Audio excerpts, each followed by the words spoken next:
Thanks for joining us at the Barnsley Chronicle, where we are here to preview the Reds' game at the weekend. As ever, I'm joined by our sports editor Doug O'Kane.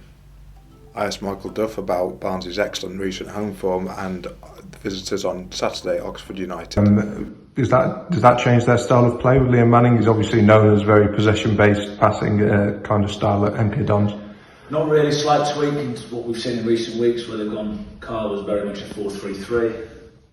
They're a 4-2-3-1, so they just swap the three midfielders, the roles of midfielders around. But you look at the players they've got in there, McGuane, Brannigan, top players, Marcus Brown. So Liam's gone in and he's a footballing manager. Everyone that saw his MK Dons team last year, they were playing a different shape, but I know he likes a 4-3-3 or a version of it.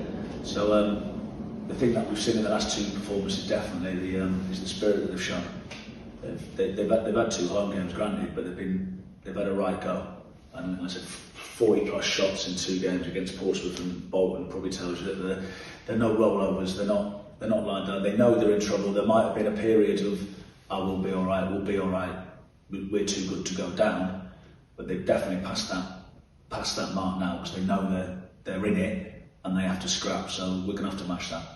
Yeah, I was just going to ask exactly that. There's always that cliche when you play a relegation scrapper of match their intensity and their motivation, and then if you're a bit higher, let the quality come out. Is that the case, or is it a bit more complicated? A bit more complicated, because I think they've got really good quality in the team. So when we have matched the other teams that are down there, like your Morecambes and your Atkinsons, and without being disrespectful, we've been better than them. These have got some good players. So, as I said, the players don't need. Well, for a start, Herbie was there last year, so he'll tell the players, but he knows them better than I do. So he'll know, and he played in that team. And I think we think Herbie's not a bad player, and he played with a lot of those because they're at the same level as him. So, of course, you've always got to match your opponent in terms of determination. One thing that we do trust and we do believe that we can run harder than anyone else. So we need to show that energy and that tempo. And again, hopefully that gets the crowd going with their energy and their intensity, and the two go hand in hand and we put a performance together. Okay then, Doug. Understandably quite a bit of disappointment midweek following Barnsley's failure to beat Lincoln and the top 3 all winning. Do you think it's a time for reflection though, rather than disappointment? I think so. I think in terms of that game, Barnsley weren't at their best, especially in attacking sense, but very, very few teams have won at Lincoln this season. Well, only one has won, Peterborough. All the other top 4 drew, so in and of itself it's not a bad result at all. Of course they could have played better, but they've played really well recently, and the margins are so fine that every time they drop points it seems like a big deal.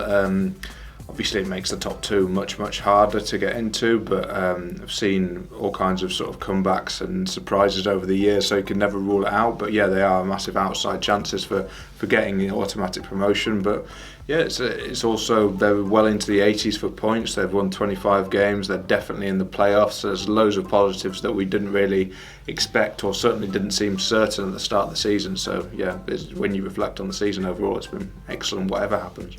I remember an old football reporter, who I'm sure you can imagine who it is, telling me that you get relegated at home and promoted away. And I suppose he's right in the sense that that's where Barnsley have slipped up a little bit away from home, whereas other teams above them have carried on winning. Yeah, recently definitely they have. I think they've got something like 8 points from the last six games away from home. But overall I think they've won something like 11 away from home, so over the whole season they've done really well, and I think they're possibly on for a club record or to equal a club record away from home in terms of goals conceded. So yeah, overall great, but yeah, of course the disappointments at Burton and Exeter, and then this draw as well. They're probably recently you would highlight them as where they've dropped points. But back at Oakwell, where they've been so strong lately. Yeah, exactly. Yeah, it could be 9 wins in a row, which is the first time it's happened in a season since the First World War was on, which is bonkers. League wins, that is. So yeah, it's been a really good run there, and hopefully they can continue it and just maintain their form towards the end of the season. And in Oxford, you've got teams fighting for their lives. Should really make it an open game. Yeah, it's a strange. Well, Michael Duff called it a strange one with Oxford. We've got used to them the last few years being up there competing for the promotion, and we got to the playoffs a few times, just missed out on it last season. They've obviously got decent players and seem to have a lot of ability to bring in good players for the third tier. It just hasn't happened for them this season. 16 games without a win. I think 1 or 2 points above the relegation zone, so they're in real trouble. And Barnsley will obviously be big favourites, but like you said, they play decent football, Oxford, so it might be quite an open game with both sides needing to win, really. Yeah, there's lots of talk, isn't it, this time of the season when you look at who each team's playing and so and so's got nothing to play for. Do you buy into that? Because it doesn't. I'm not sure the figures add up when it comes to teams not having anything to play for. The pressure's off them. Yeah, that's true. I mean, you saw it at Lincoln, they didn't have anything to play for, so to speak, but they seemed to be giving absolutely everything to what they wanted out of the game, which looked like a 0-0 draw, but they were really, you wouldn't question their commitment at all, and we've seen that with a few other teams as well. So yeah, I guess it depends on the team, doesn't it? I suppose going into the last few matches, if one team is desperate for a win for promotion or relegation, the other team isn't, then it's probably going to be a bit of a factor. But it's probably a bit overrated, this nothing to play for idea. Yeah, difficult team selection, I suppose, in a way, because obviously Barnsley will want to win this game and keep the pressure on, even if it is an outside shot. But with one eye on Ipswich on Tuesday, what do you think Michael Duff will do? Yeah, it's hard to tell.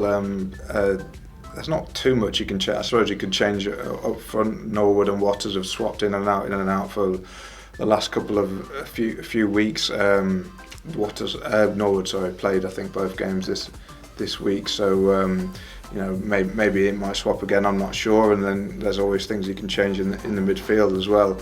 So we'll see. But his mentality is just to win the next game, isn't it? So he did make a change last week at Forest Green, but I think that was probably.